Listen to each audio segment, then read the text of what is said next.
Tonight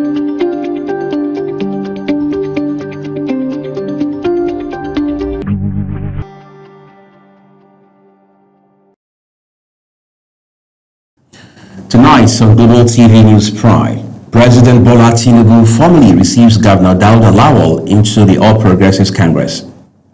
In business, federal government seeks stronger partnerships to unlock Nigeria's vast agricultural potential. On the foreign scene, European Union, Ghana sealed first accord to counter insecurity. And finally, in sports tonight, Nigeria Football Federation Congress approves statute amendments ahead of September elections. Hello everyone, and welcome to all our viewers in Nigeria and around the world to News Prime on Global Television, coming to you live from Nigeria's capital, Abuja. I am Uyi Agmofwebe with a quick reminder that we are on DSTV channel 365 and on Star Times channel 276. Tonight, let's begin by telling you Vice President Kashim Shettima has arrived in Zamfara to formally receive Governor Dauda Lawal into the All Progressives Congress APC following the governor's defection from the People's Democratic Party PDP. A statement by Senior Special Assistant to the President on Media and Communications, Office of the Vice President, Stanley Onwukocha, says representing President Bola Tinubu, the Vice President is due to receive members of the Governor's Cabinet and thousands of supporters into the APC fold at a grand reception at the Gusau Trade Fair Complex. Operatives of Nigeria's anti-graft agency, the Economic and Financial Crimes Commission, EFCC, have moved to take over a property belonging to former Attorney General of the Federation, Abubakar Malami, in Abuja, sparking fresh controversy over an ongoing corruption probe.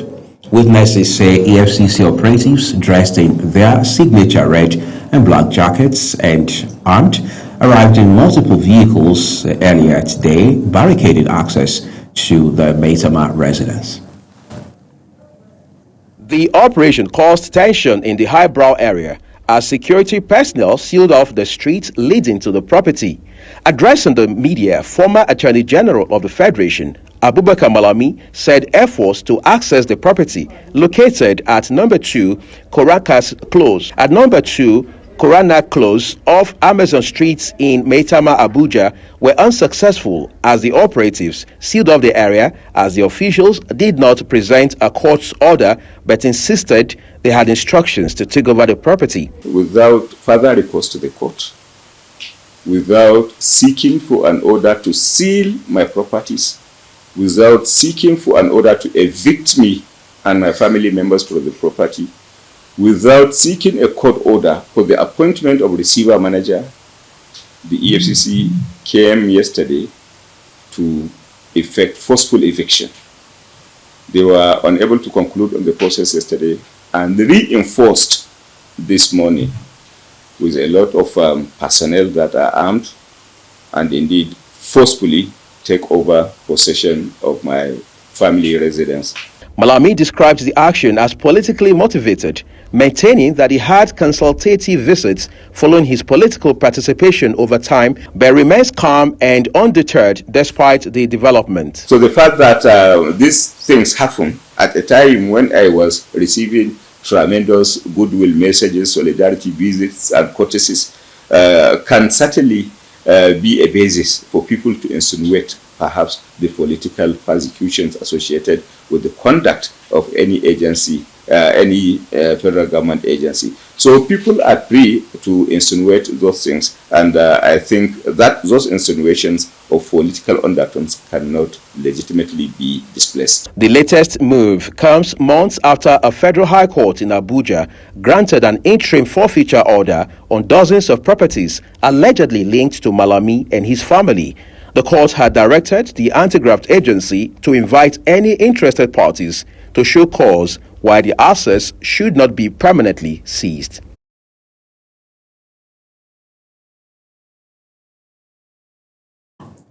Similarly, former Governor of Kaduna State, Nasiru El-Rufai, has today arrived at the Federal High Court in Kaduna for his alleged money laundering trial. The Independent Corrupt Practices and Other Related Offences Commission, ICPC, had earlier announced that El-Rufai will be arraigned at the Federal High Court in Kaduna. The charges filed include counts ranging from conversion of and possession of public property to money laundering. The National Agency for Food and Drug Administration and Control, NAFDAC, has issued a nationwide alert to healthcare professionals and the public following the confirmation of counterfeit batches of Mabthera 500 milligrams and 50 millimeters in circulation. Mabthera, known generically as rituximab, is a critical antibody injection used in the treatment of serious conditions, including blood cancers such as non-Hodgkin's lymphoma and chronic lymphocytic leukemia, as well as autoimmune diseases like rheumatoid arthritis and pemphigus vulgaris and vasculitis. The agency further stated that the drug works by targeting and destroying harmful B cells in the body. Now to politics. The Labour Party has officially zoned its 2027 presidential ticket to the southern region of the country. The party's acting national chairperson, Nenadi Usman, confirmed the decision during an interview with journalists in Abuja. Elsewhere, stakeholders and the 5-state chairmen of the Labour Party in the Southeast Zone have paid a courtesy visit to the Deputy Governor of Abia State, Engineer Ikechukwu Emetu, ahead of the upcoming Labour Party Congresses and National Convention. Leaders of the party in the Southeast are poised to rebuild the Labour Party in the zone, making sure that it takes over the region in 2027.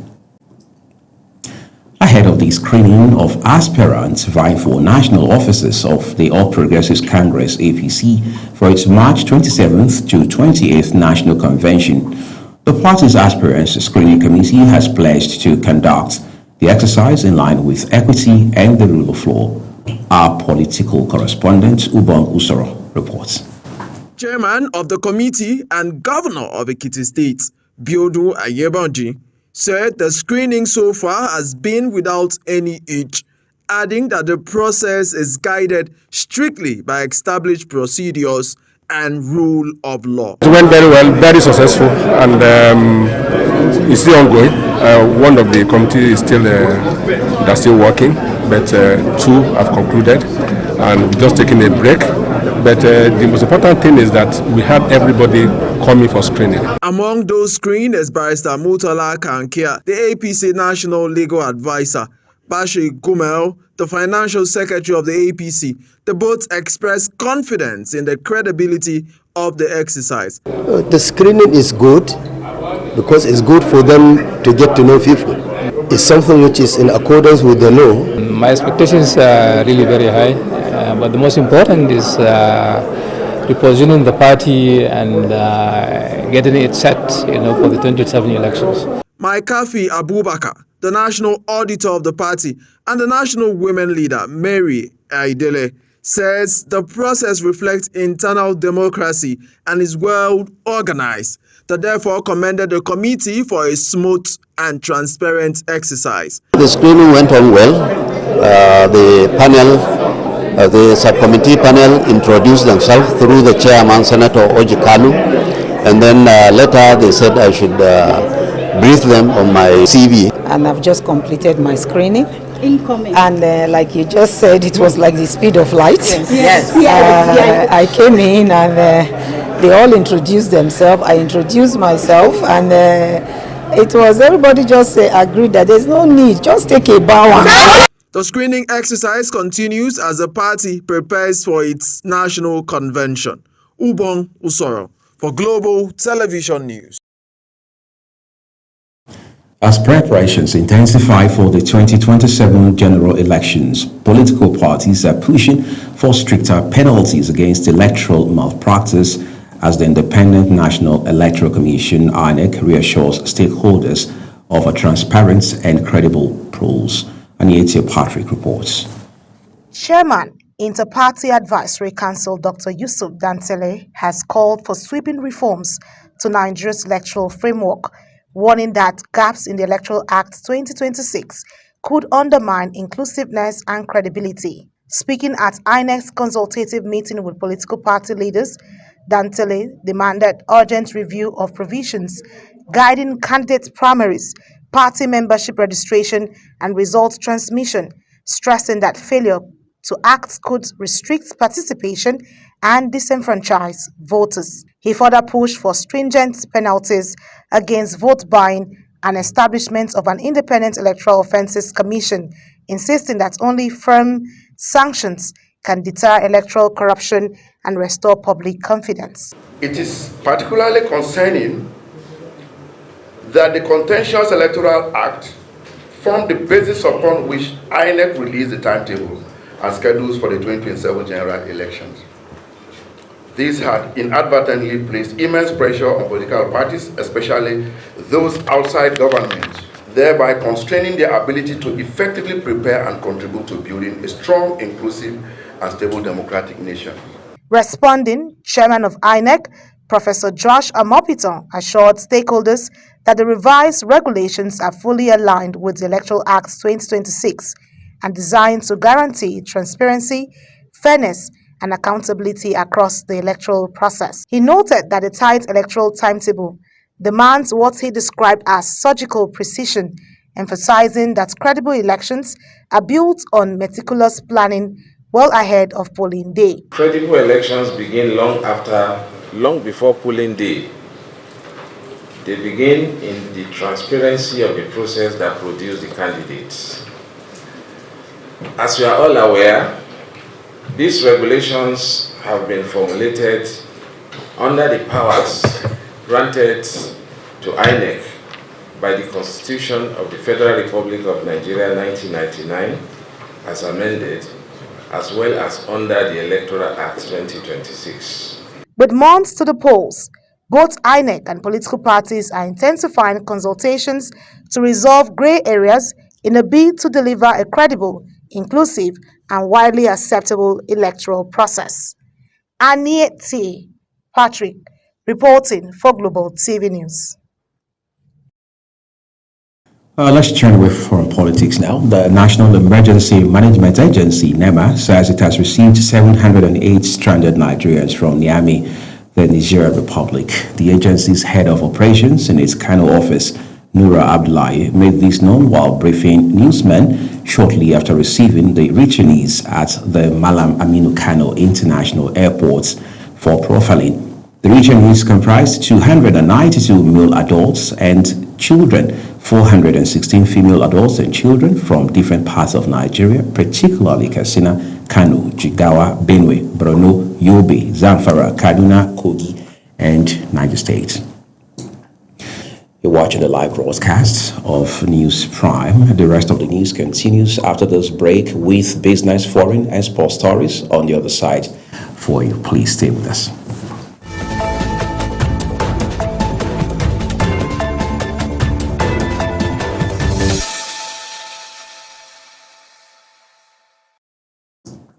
You're watching the live broadcast of News Prime here on Global Television in Abuja, Nigeria's capital. Let's begin the second part of tonight's news broadcasts with business. The federal government says it is seeking stronger partnerships with investors and development partners to unlock Nigeria's vast agricultural potential and build a climate-resilient food system. Speaking at the Nigeria United Kingdom Investment Forum in London, Minister of Agriculture and Food Security, Senator Abubakar Kyari, highlighted the sector's critical role, noting that agriculture employs nearly 70% of Nigeria's workforce and contributes over 24% to the nation's gross domestic product. The minister outlined ongoing government interventions, including irrigation support, improved seed systems, mechanization, and agro-processing initiatives, all, he says, aimed at boosting productivity and sustainability. The leadership crisis within the National Union of Road Transport Workers has escalated in Abuja as Musiliu Akinsanya, popularly known as MC Oluomo, reclaims the union's national secretariat, sparking allegations of invasion, vandalism, and a breakdown of due process. The union is condemning what it describes as an early morning invasion of its headquarters by suspected hoodlums, alleging acting on behalf of a former union leader enforcing a court judgment. Aniete Patrick has the rest of the story. General Secretary of the Union, Kayode Agbeyongi, says the incident occurred around 7 a.m., disrupting operations and preventing staff from gaining access to their offices.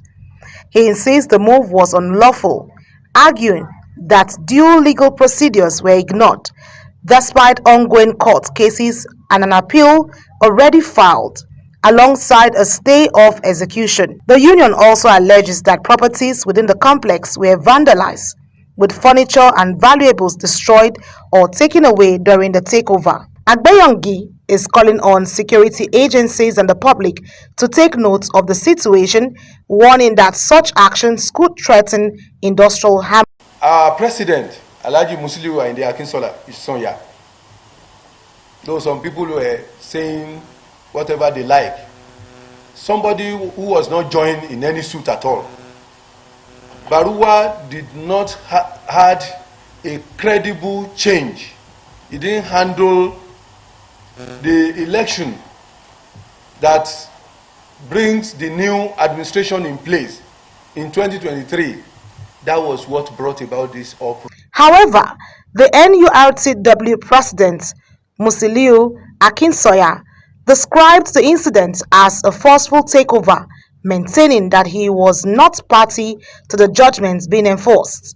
He says the ruling is already under appeal with a stay of execution in place, and urged members of the union to remain calm as the legal process continues. A leadership crisis has deepened within the transport union as a key figure dismissed claims surrounding Bawuah's emergence as president, insisting his name does not appear in the judgment being circulated. He maintained that the presidency was zoned to the southwest and that he had initially supported Bawuah's emergence as legal state chairman, but relations broke down after 2 years in office. As tensions simmer, security agencies are said to be monitoring the situation, while all parties are being urged to allow the rule of law to prevail. Aniete Patrick, reporting for Global TV News. Oh, thank you so very much, Aniete, for your reporting tonight. The federal government, through the Nigerian Nuclear Regulatory Authority, has announced its readiness to collaborate with the Cross River State government to standardize and sanitize mining activities across communities in the state.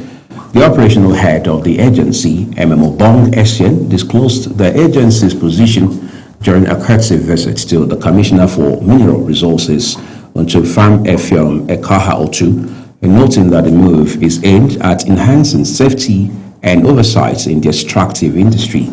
Essien emphasized that the visit was primarily centered on the need for synergy in monitoring mining operations, particularly regarding naturally occurring radioactive materials, noting that these materials are often unearthed during mineral exploration and require specialized handling to prevent health risks.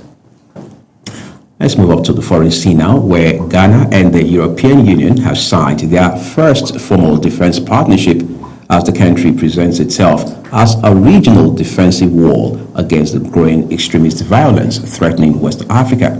European Union Commission Vice President Kaja Kallas stated that the landmark agreement will allow closer cooperation in areas from counter-terrorism to cybersecurity, hailing the agreement as a landmark move between the bloc and the West African country.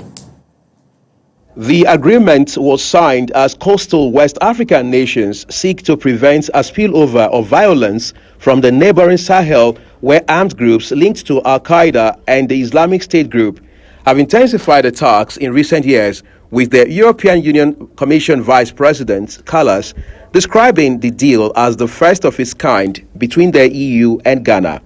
The agreement builds on a broader €50 million EU support package delivered since 2023, which has included advanced communication systems and boats aimed at bolstering Ghana's border security. EU and Ghana share a long-standing partnership that goes well beyond development and trade. Today, we are taking it to a new level, further assigning a new security and defense partnership. This is the first kind of its kind in African country. And it matters because security in Europe and Africa is deeply, deeply interconnected. Ghana's National Security Coordinator, Osman Abdulrazak, said the partnership comes at a time of evolving threats at both national and regional levels. This comes at a time when the complexity of national and regional security requires a review of strategic alliances and retooling of our state security and intelligence agencies, such that we can cooperate in unique paradigm shifts to be able to facilitate the stability of the state and the sub-region. The country shares a border with Burkina Faso, which, if combined with other countries in the Sahel, account for nearly half of all terrorism-related deaths for the third consecutive year in 2025, according to a tally from the Global Terrorism Report released this month. As extremist insurgencies continue to wreak havoc in Burkina Faso, Mali and Niger, observers have warned that without sustained political and economic engagement to address long-neglected rural areas, military-focused campaigns will not be able to stem the violence on their own.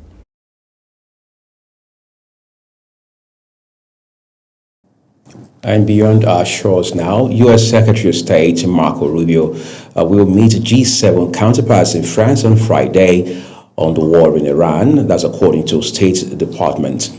The trip comes after President Donald Trump announced that the United States has been talking with Iran, a claim denied by Tehran, as he put on pause his threat to destroy the country's electricity production. Rubio, in his first foreign trip since the United States and Israel attacked Iran on February 28, will join the G7 foreign ministers in Cernay-la-Ville near Versailles on the outskirts of Paris. And now to sports. The Congress of the Nigeria Football Federation has approved amendments to the NFF statutes, electoral codes, and standing orders of the General Assembly ahead of their elective Congress scheduled for September 26th in Lafia, Nasarawa State. This was announced in a communique at the end of the Federation's extraordinary General Assembly held in Yenagoa, Bayelsa State capital. Chairman of the National Sports Commission and former NFF Vice President Shehu Diko, who attended the Extraordinary General Assembly, described the amendments as long overdue. Manchester United legend Rio Ferdinand has named Arsenal's David Raya as the current best goalkeeper in the world. Ferdinand stated this while speaking about Raya's absence from Arsenal's starting against Manchester City in the Carabao Cup final. Raya was benched by Arsenal manager Mikel Arteta as Kepa Arrizabalaga started the Carabao Cup final ahead of his fellow countrymen. Let's bring Global TV News Prime to a close now with a look at some of our big stories. Vice President Kashif Shettima has arrived at Zamfara State to formally receive Governor Dauda Lawal into the All Progressives Congress APC following the governor's defection from the People's Democratic Party PDP.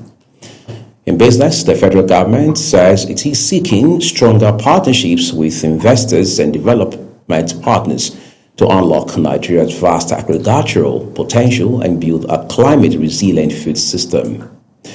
On the foreign scene, Ghana and the European Union have signed their first formal defense partnership as the country presents itself as a regional defensive wall against the growing extremist violence threatening West Africa. And tonight in sports, we told you the Congress of the Nigeria Football Federation, NFF, has approved amendments to the Federation's statutes, electoral codes, and standing orders of the General Assembly ahead of their elective Congress, scheduled for September 26 in Lafia, Nasarawa State. And as our news for you tonight, here is a quick reminder that Global Television is on DSTV channel 365 and on Star Times channel 276. Kindly follow us across all social media platforms now showing on your screen, including at Global TV NG. On behalf of my colleagues who have made tonight's news broadcast possible, I am Uyi Agmofwebe in Abuja, Nigeria's capital, saying we appreciate you for your time with us. Bye-bye.